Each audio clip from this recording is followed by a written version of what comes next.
రేపు ఆదివారం రోజున ఈ ఒక్క చెట్టు దగ్గర ఇది పడేస్తే చాలు, కటిక దరిద్రాలు అన్నీ కూడా తొలగిపోతాయి. అంతేకాదు కోటీశ్వరులుగా కూడా మారిపోతారు. ఎంతో పవిత్రమైనటువంటి రోజు.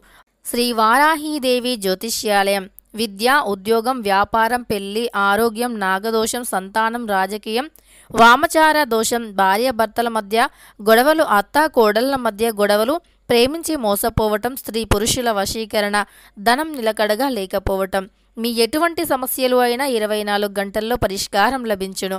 100% సొల్యూషన్ 24 గంటల్లో లభించును. అయితే వీరు నెంబర్ 1 వశీకరణ స్పెషలిస్ట్ కూడా పండిత్ నంబూదరి, కేరళ తాంత్రిక్ గురువు గారు.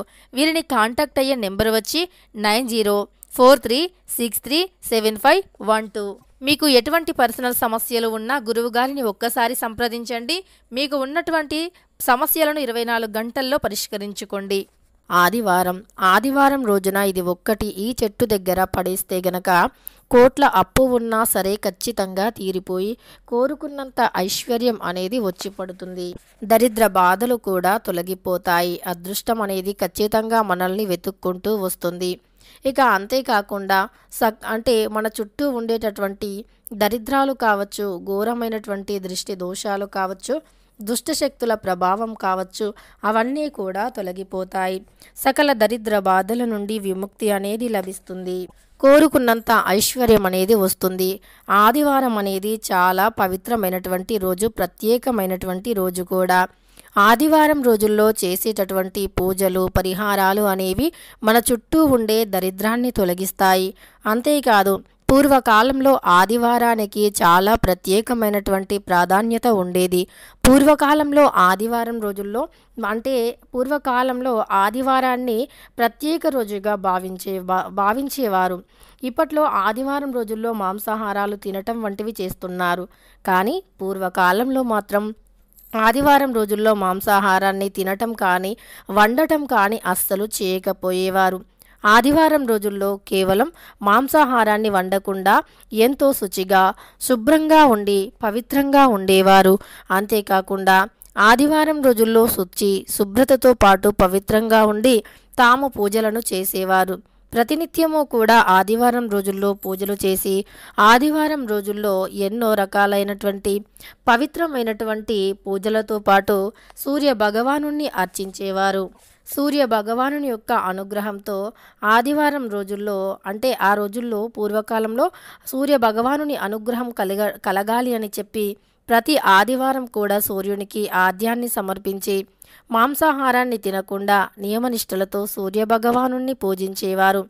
అలాంటి ఎంతో పవిత్రమైనటువంటి ఆదివారం రోజుల్లో ఖచ్చితంగా ఈ పరిహారం చేయటం వల్ల మన దరిద్రాలు తొలగిపోతాయి.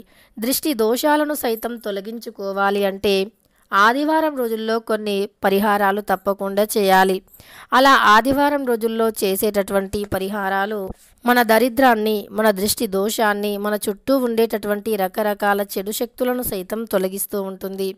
అంతటి పవిత్రమైనటువంటి రోజు ఆదివారం కనుక ఆదివారం రోజుల్లో మర్చిపోకుండా ఈ పరిహారాన్ని చేస్తే మన చుట్టూ ఏవైతే చెడు శక్తులు ఉంటాయో, ఏవైతే దుష్టశక్తులు ఉంటాయో ఆ చెడు శక్తులు, దుష్టశక్తులు, దృష్టి దోషాలు సైతం తొలగిపోతాయి. ఘోరమైనటువంటి చెడు ప్రభావం సైతం తొలగిపోతుంది. అష్ట దరిద్రాలు కూడా తొలగిపోయి అదృష్టం అనేది కలిసి వస్తుంది. ఇలా ఆదివారం రోజున తప్పకుండా ఈ పరిహారాలు చేస్తే ఎలాంటి చెడు శక్తులు అయినా తొలగిపోతాయి. ఖచ్చితంగా మన చుట్టూరా ఎన్ని రకాల దుష్టశక్తులు ఉన్నా, దుష్ప్రభావాలు ఉన్నా అవన్నీ కూడా తొలగిపోయి మనకు అదృష్టం అనేది కలిసి వస్తుంది. ఆదివారం రోజుల్లో దృష్టిని తీసినా సరే ఖచ్చితంగా దృష్టి దోషం కూడా తొలగిపోతుంది. ఇక ఆదివారం అనేది చాలా పవిత్రమైనటువంటిది. ఆదివారం రోజుల్లో మనం ఏ పరిహారం చేసినా అద్భుతమైనటువంటి ఫలితాలు ఉంటాయి. అంతేకాకుండా ఎన్నో రకాల చెడు శక్తులు సైతం తొలగిపోయి, ఘోరమైనటువంటి దృష్టి దోషాలు సైతం తొలగిపోయి అదృష్టం అనేది ఖచ్చితంగా కలిసి వస్తుంది. ఇక ఆదివారం అంతటి పవిత్రమైనటువంటి రోజు కనుక ఈ ఆదివారం రోజుల్లో మనం చేసే ఈ పరిహారం ఏదైతే ఉందో అది ఖచ్చితంగా మన సమస్త పాపాలను తొలగిస్తుంది. మన చుట్టూరా ఉండేటటువంటి ఎన్నో రకాల దుష్టశక్తుల ప్రభావాన్ని సైతం తొలగిస్తుంది ఈ యొక్క పరిహారం. ఇక ఆదివారం రోజుల్లో మరి ఖచ్చితంగా మనం కొన్ని నియమాలు పాటించి కొన్ని దాన ధర్మాలు చేస్తే మంచి ఫలితం ఉంటుంది. ముఖ్యంగా సూర్యుడికి ఆద్యాన్ని సమర్పించాలి. చాలామంది తెలిసి తెలియక ఆదివారం రోజుల్లో ఇంట్లో బూజుని దులపటం కానీ అలానే ఇంకా ఇతర పనులను పెట్టుకోవటం కానీ చేస్తూ ఉంటారు. ఎందుకంటే ఆదివారం సెలవు కనుక. ఇక ఆదివారం రోజుల్లో పూర్వకాలంలో అయితే అసలు బూజుని దులపటం కానీ లేదా ఆదివారం రోజుల్లో ఇంటిని శుభ్రం చేయటం కానీ అంటే బూజు దులపటం కానీ ఇంకా గోర్లు కట్ చేసుకోవటం కానీ ఇలాంటివి పెట్టుకోకపోయేవారు ఆదివారం రోజుల్లో. కానీ ఆదివారం రోజుల్లో ఇక అంటే దాన ధర్మాలు చేసేవారు, ఆద్యాన్ని సమర్పించేవారు, ఉపవాస దీక్షను పూర్తి చేసేవారు, సూర్య భగవానుని భక్తి శ్రద్ధలతో పూజించేవారు, ఇలాంటివి చేసేవారు. కానీ ఇప్పుడు బిజీ లైఫ్ అంటే ప్రతి ఒక్కరు కూడా ఉద్యోగాలు చేయటంతో అందరూ ఎంతో బిజీగా ఉండటం వల్ల ఈ రోజుల్లో అంటే ఆదివారం సెలవు ఉండటం వల్ల ఆదివారం రోజునే అన్ని పనులు చేసుకోవలసి వస్తుంది. కనుక ఆదివారం రోజుల్లోనే అనేక రకాల పనులను ఇంట్లో బూజు దులపడం మరియు గోర్లు కట్ చేసుకోవటం ఇలాంటివి చేస్తూ ఉన్నారు. ఇవి కాకుండా ఇప్పుడు చేస్తూ ఉన్నాము, కానీ అప్పట్లో ఇవన్నీ చేయకపోయేవారు. ఆదివారం రోజుల్లో ఎంతో నియమనిష్టతో ఉండేవారు. అయితే ఆదివారం రోజుల్లో తప్పకుండా దృష్టిని కూడా తీస్తూ ఉంటాము. ఎంతటి దృష్టి దోషం అయినా సరే తొలగిపోవాలి అంటే ఖచ్చితంగా ఆదివారం రోజుల్లో దృష్టిని తీస్తూ ఉంటాము. ఒక్కొక్కరు ఉప్పుతో ఇలా వారికి తోచినట్లుగా వారికి అనుకూలంగా వారికి తెలిసినట్లుగా దృష్టిని తీసి దృష్టి దోషాన్ని తొలగించుకుంటూ ఉంటారు. అయితే మరి రేపు ఆదివారం రోజున మనకు దృష్టి అనేది ఖచ్చితంగా అంటే తొలగిపోవాలి. ఎప్పుడైతే దృష్టి అనేది ఆదివారం అంతటి పవిత్రమైనటువంటి రోజు కనుక ఈ ఆదివారం రోజుల్లో చేసేటటువంటి ఈ పరిహారాలు ఏవైతే ఉన్నాయో కటిక దరిద్రుణ్ణి కూడా ఖచ్చితంగా ధనవంతులుగా మారుస్తాయి అని చెప్పుకోవచ్చు. అయితే ఈ పవిత్రమైనటువంటి రోజున దృష్టి అనేది ఎప్పుడైతే సోకుతుందో అప్పుడే మనిషి జీవితంలో ఎదగలేకపోతూ ఉంటారు. దృష్టి అనేది సోకటం వల్ల జీవితంలో ఎదగలేక దృష్టి అనేది సోకినప్పుడు మనం జీవితంలో ఎదగలేము, ఏది సాధించలేము, సంపాదించలేము. కనుక దృష్టి దోషం అనేది తొలగిపోవాలి. మరి ఈ దృష్టి దోషాన్ని తొలగించుకోవాలి అంటే ఖచ్చితంగా మనం దృష్టిని తీసుకోవాలి. అది ఆదివారం రోజుల్లో దృష్టిని తీస్తే గనక ఖచ్చితంగా మన చుట్టూ ఉండేటటువంటి సమస్త పాపాలు అన్నీ కూడా తొలగిపోతాయి. అష్ట దరిద్రాలు సైతం తొలగిపోతాయి. కష్టాలు కూడా తొలగిపోయి మనకు అదృష్టం అనేది పడుతుంది.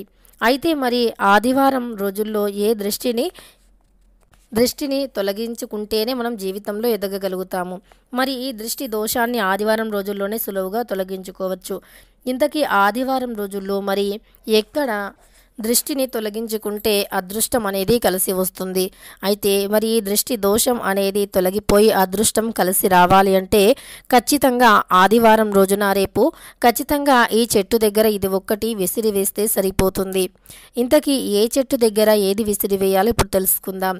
నిమ్మకాయ అనేది చాలా శక్తివంతమైనటువంటిది.